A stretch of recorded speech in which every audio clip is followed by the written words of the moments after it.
की क्या रखिए, संवेगात्मक बुद्धि रखिए। कौन सी बुद्धि रखेंगे? उच्च क्वालिटी की संवेगात्मक बुद्धि रखेंगे, क्योंकि गोलमैन साहब ने हमको संवेगात्मक बुद्धि के घटक भी बताए हैं, किस तरह से हमको अपना जीवन यापन करना चाहिए, कैसे जीवन यापन करना चाहिए। उन्होंने पहला घटक बताया है कि आत्म जागरूकता। देखिए हमको जागरूक होना, क्योंकि हम इस धरा के सबसे बेस्ट जीव हैं। इस पृथ्वी के इस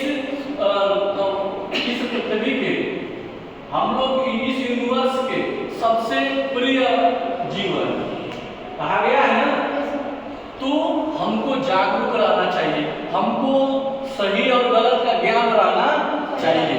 हमको जीवन में फैसले लेने के लिए सबसे पहले खुद को संतुष्ट होना चाहिए, समझ रहे हैं ना।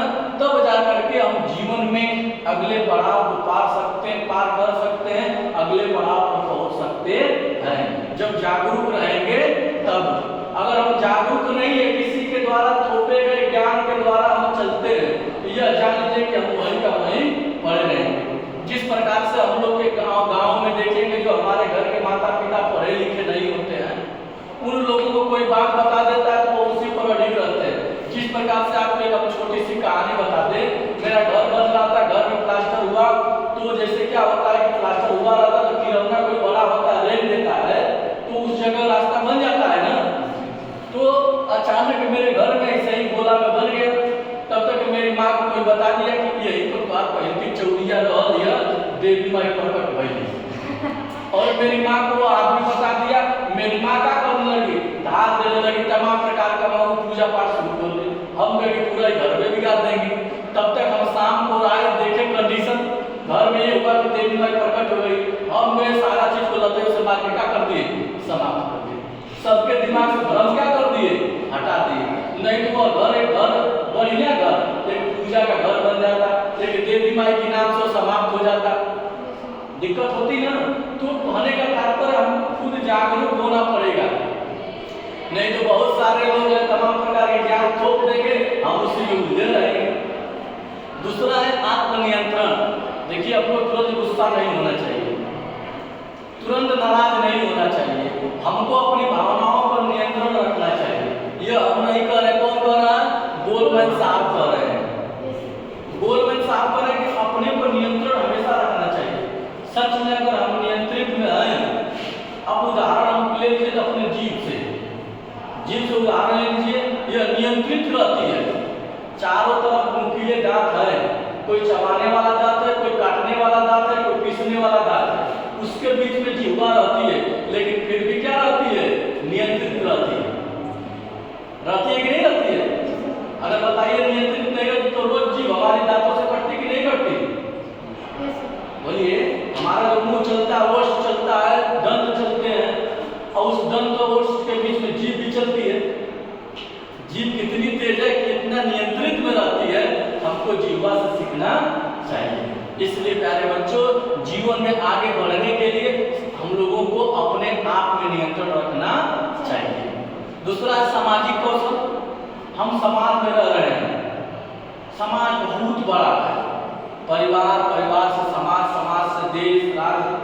अब उसमें हमको अपने दिमाग से रहना पड़ेगा, क्योंकि बताया ना कि एक दिन में भारत की जनसंख्या 90,000 एक दिन बच्चे पैदा होते हैं भारत में। एक महीने में 2 से 3 करोड़ लोग पैदा हो रहे हैं। अब सोचिए कि इतने लंबी कतार में हम कहाँ होंगे। इसलिए वो लंबी कतार में अपना परिचय करने के लिए अपने कौशल का डेवलप करना पड़ेगा।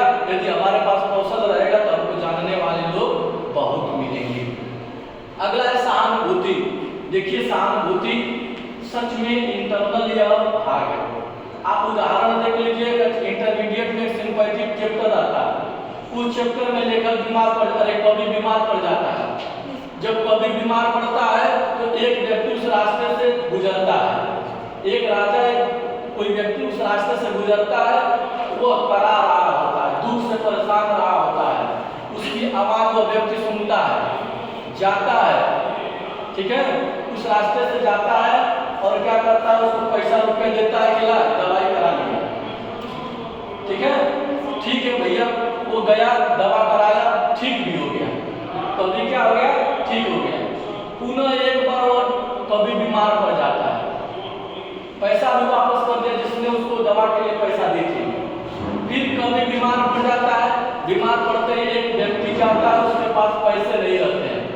वो क्या करता है, उसका सिर दबाता है, खाने के लिए रोटी देता है, सिर पोंछता है, पैर दबाता है, इतना उसका अच्छे से सेवा करता है कि भाव विभोर हो जाता है और सही भी हो जाता है। तो कभी कहता है कि मैंने तो जिसने पैसा दिया दवा का मैंने तो वापस कर दिया, लेकिन इस व्यक्ति का मैंने कर्ज कैसा चुका करूं? तो वही वो कभी कहता है कि सिंपैथी वेल्थ धन इज ग्रेटर देन, किससे? सिंपैथी से। Wealth is greater than sympathy, धन वास्तव में सहानुभूति से बड़ा है, लेकिन कहीं ज्यादा सहानुभूति धन से बड़ा है। यही कभी कहता है। इसलिए प्यारे बच्चों, जो सहानुभूति है किसी से जबरदस्ती न ली जा सकती है, ना दी जा सकती है, यह आत्मिक भावनाएं हैं। अगला अभी प्रेरणा, हम एक दूसरे से सीखते हैं, किसी का कोटेशन पर भी सीख लेते हैं। जैसे हम सभी लोग हैं ना, सबका अलग अलग हेयर स्टाइल होगा, कोई किसी न किसी को पालन करता होगा। जैसे लड़के लोग सैलून में जाते हैं तो पेपर पर देखते हैं कि कौन स्टाइल है, बाल कटवाए, ये लोग इनका भी सैलून बन गया। ये लोग जाती है कौन ब्यूटी पार्लर की भी, अच्छा ये लोग भी जाती हैं तो पत्ता तमाम प्रकार के बाल कटवा लेंगे, ऐसे कर लेंगे, है ना।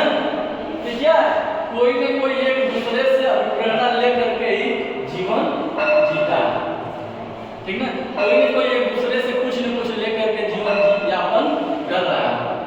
कोई अपना कोई स्टाइल नहीं बनाता, हम दूसरे की नकल करते हैं, हम दूसरे से प्रेरणा लेते हैं, तो अपना जीवन जी रहे हैं। अगला है संवेगात्मक बुद्धि का महत्व एवं लाभ।